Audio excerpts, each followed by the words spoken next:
CitySourced, based out of Los Angeles. Thank you for your patience this evening. We had a pretty serious fire along I-5, so thank you for all the emergency responders that are in the audience tonight. Certainly can appreciate the work that you do.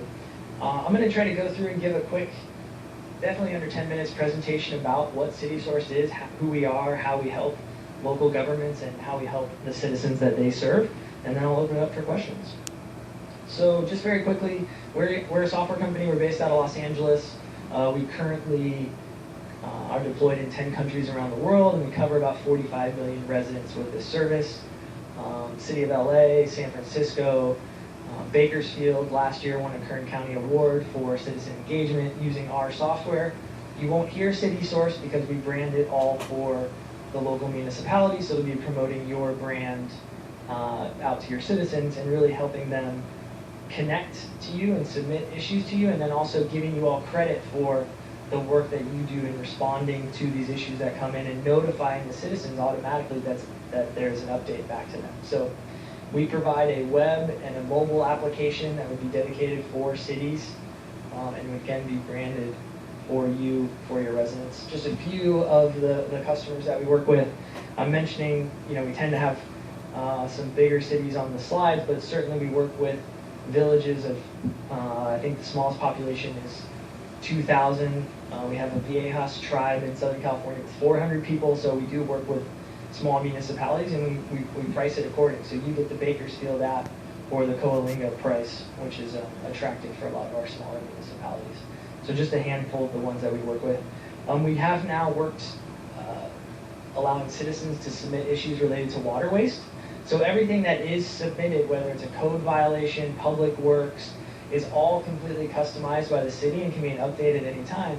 And one of those specifically can be issues of water waste.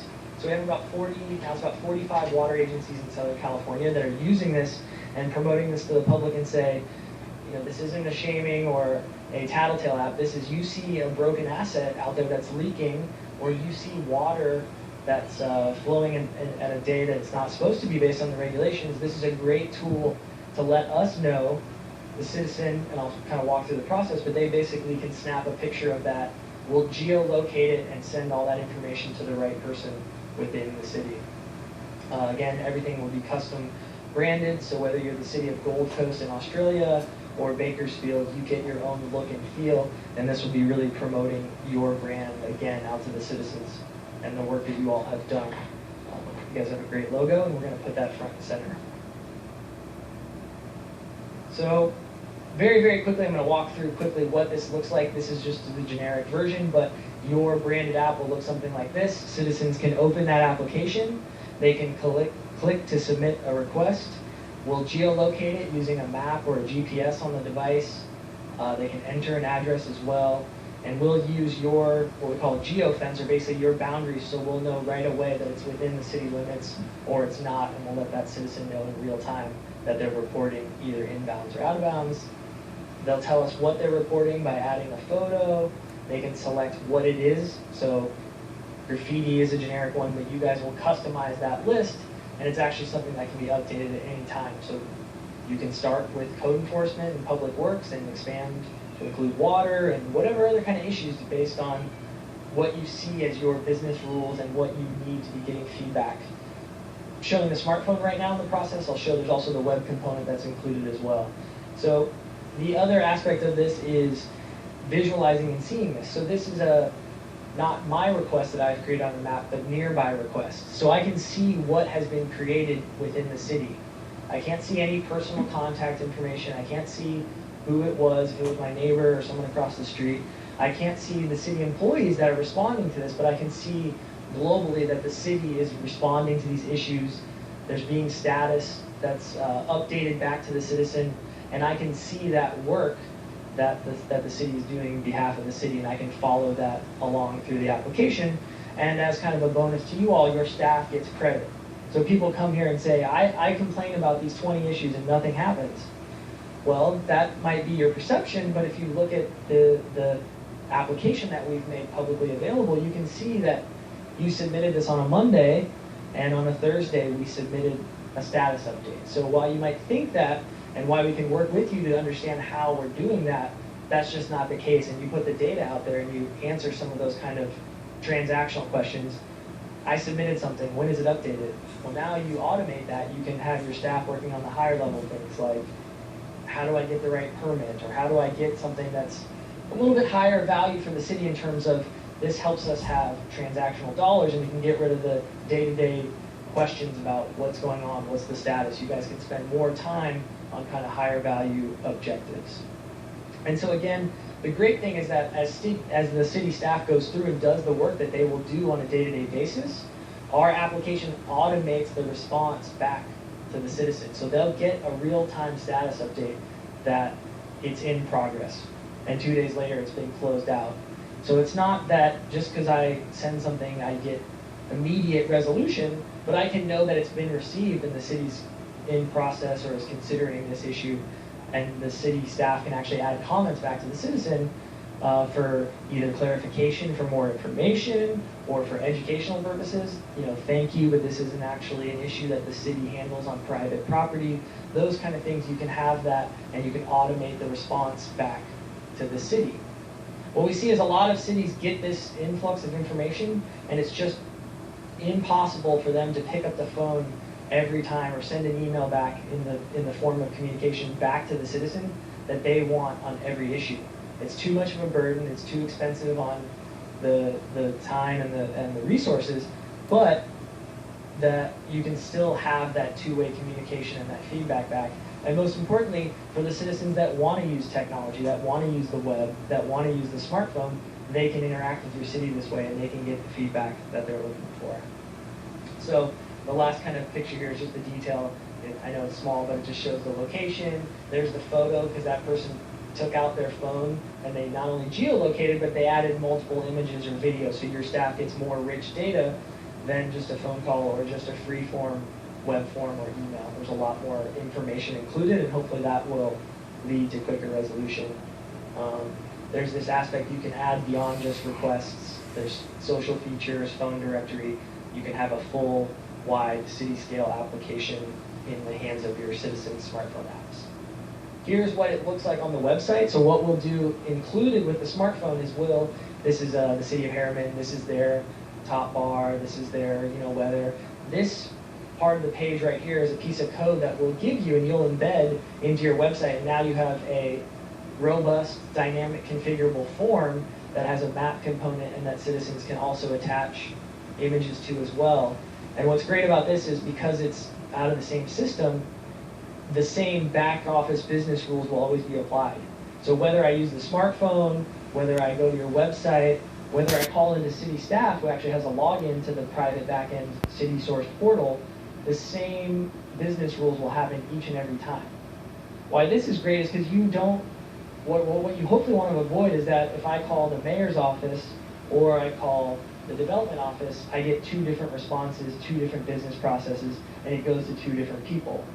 What we want to do with these issues that have a set rule and that admin or that person in the development office knows where it's supposed to go, let's take that institutional knowledge and put it into the system and make sure that every time you have a repeatable process so that citizens get those issues resolved quicker, and best of all, you don't spend time with back and forth emails because something came to you, it's in the wrong department. What we see a lot of times is citizens go the path of least resistance. My brother-in-law is in the mayor's office, so I send him something every week, whether it's related to the mayor or not. While that's nice for him, and maybe for the mayor, maybe not, let's try to automate this and put in rules so that when they put it into the system, the same thing happens every time. So this is the back-end system. Staff will give you unlimited licenses, so any city staff employee who's given access can log in and review requests, update status. They can look at this specific request, who submitted it, comments, location. This is all interactive. They can actually click on the map, look at a satellite view if it's out in the field somewhere, and the address isn't all that applicable. So there's a lot of robust ways to manage these requests. And then there's the analytics behind it. So you can see how many issues are we getting from citizens? How quickly do we resolve these? What are we getting a lot of? So this will start to help you glean some data. Where are the citizens providing us a lot of feedback on, and where are we responding really quickly, and where are we not? Again, this is all the back office tool. This is for only city staff to log into. So this is for your own data and analysis purposes. So that's all I have. I'd be happy to open up to questions. Yeah, I have a question. So, everything comes with a price, but could you help sell it? How does it save us money? Sure. So there's two big ways that there's the ROI on this. One is streamlining the data input, right? So on average, Gartner and Forrester researchers show that if I call the city or I walk in and I talk to someone, a live person, that person interacts with me, but they do the live manual data entry into the system, that's anywhere from $6 to $9 per transaction. If I'm doing this on a web or smartphone, you're looking at fractions of a dollar. Because I, as the citizen, am inputting all of the data, and hopefully richer data like location, images, things that will help your staff. Over a year's time, if you think about the number of interactions and transactions that you have with a citizen, an $8 to $9 difference can add up very, very quickly. I think the other one, and it depends on your business rules, but the other one we see is a lot of cities have things called verification rules. They put a guy or gal in a truck when an issue comes in and they drive out to that issue, not to fix it, not with materials, not with tools, but literally just to verify that that is a real issue. So if you look at one truck 250 days a year doing 2 verification rolls each day, that's about $20,000 in wear and tear, personnel time, benefits. So if you can begin to eliminate that because you have more data before you go out, and I know that, okay, this graffiti report on the wall is just small and I only need some gray paint, versus the sign is physically been bent and I'm going to need to order new parts. If you can eliminate that time that guy or gal is going out and honestly not getting credit, your citizens don't give you credit for going and verifying issues. They don't think you spent 40% of public works or code enforcement's time verifying issues. They think about the 60% of actually fixing. So if you can put more dollars towards fixing and less towards verifying, there's certainly an ROI there as well. Okay, and one more question from me. What has been your response from your clients in terms of anger management? And what I mean by that is when people come to the city or they come anywhere to complain, they're typically not happy. And so they're typically short-fused. So I would imagine this would mitigate quite a bit of that, but what kind of feedback have you received from your clients in those terms? Sure, I mean, the biggest one is that somebody is responding to me. I get an automatic response, or staff actually comments back. So I think that's something where these people are happy. That outlet or that person getting upset, if they're going to do it out at the deli, or they're going to do it with their friends, or they're going to do it on Facebook on their personal accounts, right? They're going to find an outlet. So if they can do it on an authorized city channel where you can respond appropriately, and if, like heaven forbid, there's someone takes it too far, you have ways to mitigate that potential issue. There's a lot of benefit that it's a city-sponsored and official channel, and they feel like their voice is being heard and they get feedback. So that's like kind of the anecdotal kind of comments that we've heard back from some of our customers. Okay, thank you. Sure. Okay, I have a question. So I watched a brief demo of this, and one of the things I had a question for Adam was about disaster response. One of the things that I was asking him, and maybe you could clarify, is this is a way that citizens can contact us, but also, if those citizens register with this, can we contact them? Yes. So let's say we have an alert that's out there, like a flood or an earthquake or... Water boil, that's a big one that comes up. Everything I showed was one-to-one notifications, so I'm a citizen. I submit something to the city responds, I get a notification.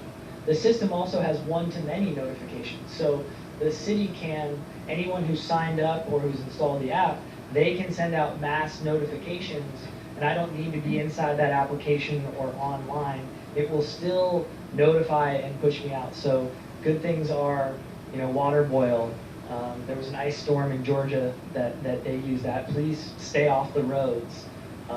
Major issues with like traffic, if there's a bridge that's going to be closed off, or there's a big issue, you can send out an alert, and any citizen can be notified in real time that the city's updating me about these important issues. So there's the mass notification built in as well, and that's included. So let me try and sell this for you. Oh, okay, go ahead. So I've been looking at updating our website for quite some time.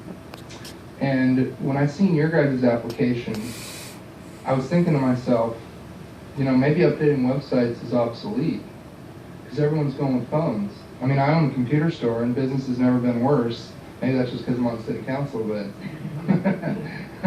actually it's a nationwide trend that the computers, like personal computers, are going by the way, and cell phones are the #1 thing. So that's why it was kind of, when Marissa brought it to my attention about this, I jumped on it and I was like, hey, sounds like a good way that we can keep in touch with our citizens, and we can get them in touch with us, because a lot of them complain, you know, certain times, like, hey, we couldn't get a hold of the city here, or you guys don't care about us there. This is kind of a way that we can kind of mitigate that, like, hey, we do care, and we are listening, and you have proof of our response. Do you guys have any, like, I don't know, you know, real testimonials of people that have had maybe a city that's had an issues, you know, with a bunch of different things, and they were able to solve this using your system? Yes, and certainly we can provide those customer testimonials. I think the biggest thing that you hit on is, you know, we might not eliminate forms of communication. People aren't going to turn off and not stop calling on the telephone. What we want to do is shift the channel. So there's your set of constituents that want this, they want to be able to use this, and they will go to it. And there's others that realize it might be easier than picking up the phone, and they'll go to this lower cost channel and they'll use this. So there certainly will be a shift of how you get communication in. The other thing to think about is that there's a large segment of the population, typically lower socioeconomic or lower education or minorities, who, if given the option, will have a smart device and a $45 a month plan versus an expensive laptop and a $50 to $100 Comcast or dial-up in their house. So you may reach a new segment of your population that will now have access, and we are, it is also completely translated to Spanish as well. So it will detect the device and what the native language is, and it will automatically show the application in Spanish if that's what the user's native language is as well. So it may be a way to reach a broader audience also.